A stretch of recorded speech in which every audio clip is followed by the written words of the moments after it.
Hey everybody, and welcome to another instalment of Hitting My Table. So this is a series where I talk about all the board games that are not new to me that I've played so far during the month. Of course, this month being the first half of January 2022. So these are mostly lighter games and quicker filler games because most of my gaming time has been going into playing new games that I've got over the Christmas period. But before I get into the games that I've been playing, I want to give a quick shout out to kienda.co.uk who sponsored the show. So if you live in the UK and you regularly buy board games, be sure to check out their great website. But let's get into the games that I've been playing. So first off, Curious Cargo. So this one featured quite highly on my last month's best game of the month. But I was a little bit on the fence with it because I felt like it was a bit like work, so a bit laborious. But I will say that this is definitely one of those games. So once you get that first game out of your system, then you really do understand how it works and the feel of the game, and that really helped for my second play. So I really enjoyed this second play I played of Curious Cargo. So this is a game where you're building up this network of tunnels, or these pipes, trying to connect these machines to these lorries that are travelling up and down your board. So you've got your kind of output lorries, which you want to be connecting to, but they'll go onto your rivals or your opponent's board, which they can potentially take them as import goods and get points that way. So a really dynamic game where you're building these networks, very complicated, sometimes frustrating, as what you've created can get messed up quite quickly. But now I've accepted that's how the game's supposed to play.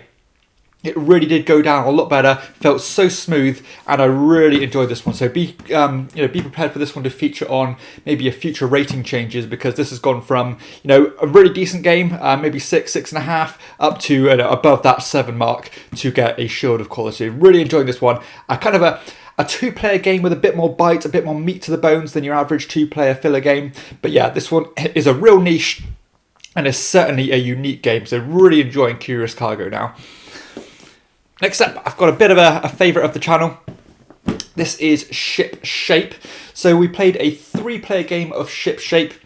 And this one, I remember quite a while ago, this one featured on a list I made called Games I'm always in the mood to play. And that has not changed at all. There's never a time when I'll reject a game of Ship Shape. Just a wonderful family-friendly filler. Puzzly style games, you're stacking up these kind of hollowed out tiles, I suppose, and you're laying them on this grid, trying to cover up these negative symbols, trying to get the most gold, trying to get the most cannons, and not to get the most contraband, but be the second most, so you get points that way. And it's a really cool thing where you can flip and rotate and manipulate these tiles to try and cover up the symbols and expose the symbols you want. Just a real different kind of feel of a game, and you've got the simultaneous selection as well. So this one is just a really nice experience to get played in 30 minutes or so. And we did actually realise we started playing the game wrong all these years, but I think the variant we've played is a lot better, as each round you start adding tiles rather than just always having the 3. But yeah, love this game, it's fantastic. That is Ship Shape. Also, we played a 3-player game of Pongi. So this one is a game I don't think anybody talks about. It's kind of a for sale style game, but where you are trying to claim these different snakes, either having negative or positive points on them. And you're using these cards to claim them. And I think there's like 4 or 5 different suits, all ranging from different numbers, from I think it's 1 to 10. And then you're kind of working with your opponents to see who's got the majority suit to just determine the order in which you collect those snake cards for points. It works pretty well. It's very simple and quite, it's quite obvious what you should do in, say, a 3-player game. I think maybe in a more player count it would be a bit better, a bit more thinky. But I've only played this in 3 players so far, so I would be interested in playing those other player counts. But it's a fine little filler. Probably should get more love than it gets at the moment, but nothing overly special. But I would play it. It's pretty quick. I'm talking about quick fillers. I've been playing more Elements, and I think Elements has probably been the game that's featured the most on this particular series, more than anything else, because since I picked this one up, this is regularly hitting the table because it is so fast and so accessible. So I played this one for the first time with my girlfriend, who's not a massive gamer, and this one went down really well because she actually beat me. So this one is a kind of a game that I describe as, if you're familiar with the game Capital Lux, this is kind of like my first Capital Lux. As you have these big tarot cards, and I'll show you what they look like so. these big, lovely looking tarot cards, and you are basically trying to either play these in the centre or build up some cards in front of you and in your hand to get as close as you can with that centre number. So I describe it as a game of blackjack or Texas Hold'em, but with a moving target. So instead of having that 21, the middle target, what you're trying to aim towards, is always changing, and you need to know when to flick that switch in order to score and hopefully beat your opponent by being as close as you can to that number without going over. I think I'll put a little review up of this one in the next coming days, because I'm really enjoying this one and I think it deserves a bit more spotlight. Really nice game. It kind of feels like a little pub game. A little bit of thinkiness to it, but not too much, and there's quite a big random swings in this one, but it works for the game. So I really do like this one. This is Elements. And more two-player games here. Lost Cities, so the classic Reiner Knizia like kind of adventuring game, as you are building up these cards in front of you, in front of this main board here. But whenever you declare a certain colour on these certain spots, you automatically start with minus 20 points, and then you need to start trying to work to overcome that deficit to start getting positive points. But you are sharing the same card pool as your opponent. So this one is a real classic. Now, since I played this one, I don't get it to the table terribly often, but it always has felt like a keeper for me. And again, I played this one, I think, with my mum, and this is definitely a game where I always get way too optimistic about what I can do, get too ambitious, start declaring way too many cards, and always suffer those negative points. So I'm not very good at this game, and I always suffer from these same pitfalls. But a real classic game. I think this is kind of essential if you do like your two-player games, because it is that good. And if you like your hand management and that shared pool, the tension really does shine through in Lost Cities. And another regular feature here with Mandala. So I always say this is probably one of my favourite games that I played last year, which is very strange for a game of this weight and strictly being a two-player game. This one is a kind of a bidding and set collection style game, as you're using these cards that, again, you share with your opponent, so the same pool, and you're collecting these cards in the centre, but you're using other cards to bid for those cards, and then the way you collect these is going to determine how many points you get for each set. I think this is fantastic. I played this with my girlfriend for the first time, which it's a bit of a different kind of change of pace for us. We don't normally play games that are as thinky as this. But it didn't quite click initially, but towards the end of the game, I think she started to appreciate the mechanisms and how it worked. And we ended up having a good game. But yeah, I think this is a brilliant game, and one of my favourites. So, and you're probably bored of me hearing me talk about that one, but that is Mandala. Love that game. Also, classic filler, Biblios.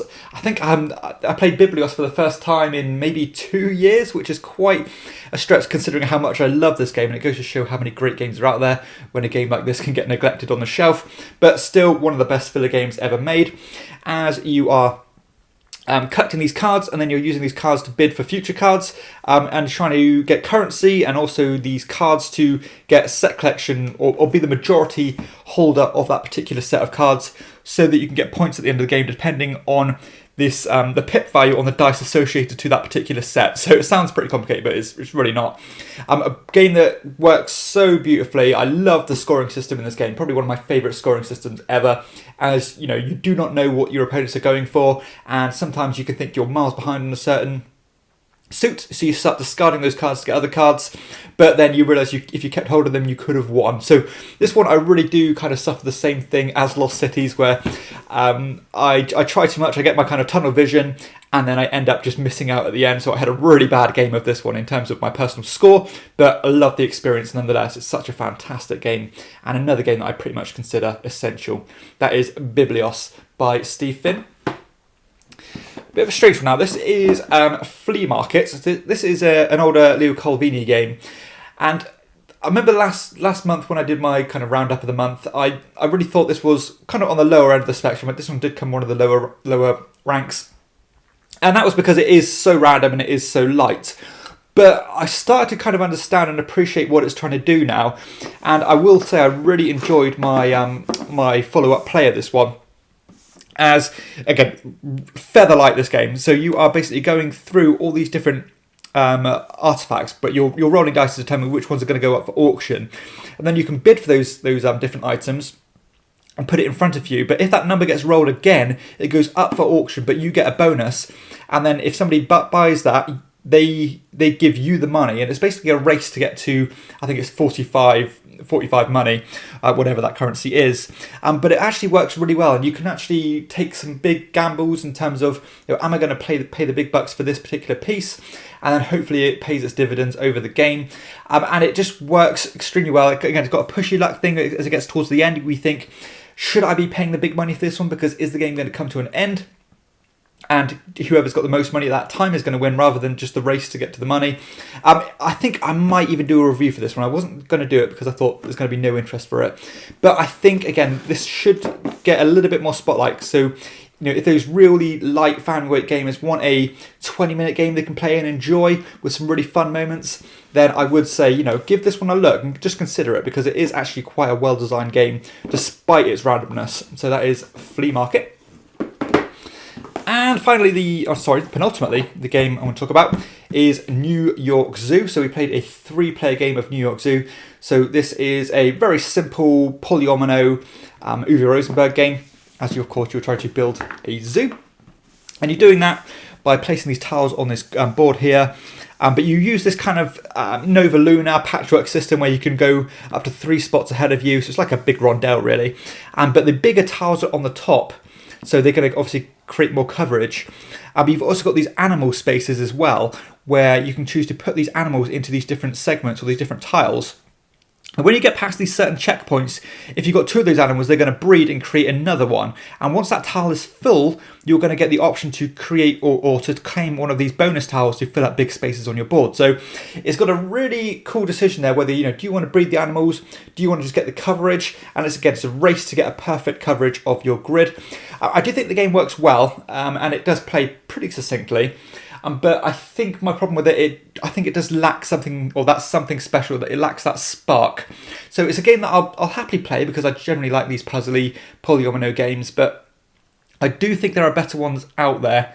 And again, I think it's a little bit generic, and also the board does become quite fiddly and convoluted, because again, all these different segments have a different meeple on them, and you can knock them over and they go everywhere. But the game itself is good. I think I won this one quite comfortably. I seem to be pretty good at this game for some reason. But yeah, I enjoyed it. I definitely don't dislike the game, but I don't think it's anything special, which is generally my thoughts on Uwe Rosenberg games. But maybe I'll find one, and in fact, there's an inkling I might have found one that I really enjoy, so be prepared for a shock there. And finally, the game that I played at the first half of this month, or at least an existing game, is Fearsome Flaws. This is an older Freedom and Freeze game. So Freedom and Freeze, a designer I really enjoy, but this one is a kind of a more of a traditional board game, really, as you are kind of a team of these different people represented by a different colour, and you are starting on one end of this grid and you're trying to get out the exit on the other side of the grid. However, at the same time, there is this monster that travels around, and he moves a certain amount of spots and he chases after you and gobbles you up, and you have to start again. So it's got that kind of stop-start approach where you get sent back to the start and you have to go again. But there's some quite cool things here, as you can push these pillars around, you can slide on these blood tracks and kind of get faster movement and things. But I do think this feels a little bit primitive, it feels a little bit basic, and also the decisions seem pretty obvious to me personally. So yeah, I don't think it's anything special. I think the only real cool thing about it is that it does scale up to 7 players. So I think if you do have that higher player count and you want to play kind of a more involved board game, or at least something a bit different than a party game, then this is probably a good option. But at that kind of 3-4 player mark, I would probably always lean towards something else. So it's fine. It can be a bit meticulous at the time, when you can clearly see how those monsters are going to move, and mapping it out, and it's always going to change. It does become a bit tedious, working out again and again and again. But for a game that's it's going to appeal to that older board game market, as well as maybe some of the newer market as well, I think it's fine. Nothing special at all. So that's it, really. That's all the games that have been hitting my table. As I said, most of my efforts has gone into playing new games. So be prepared for a pretty juicy list at the end of the month, or at the start of next month, so be sure to keep your eyes out for that one. But that concludes the video really, so if you have enjoyed it, please hit like and subscribe to my channel, and check out my other videos too. Also be sure to check out kienda.co.uk. And for everyone else, I'll see you next time on Chairman of the Board. Bye.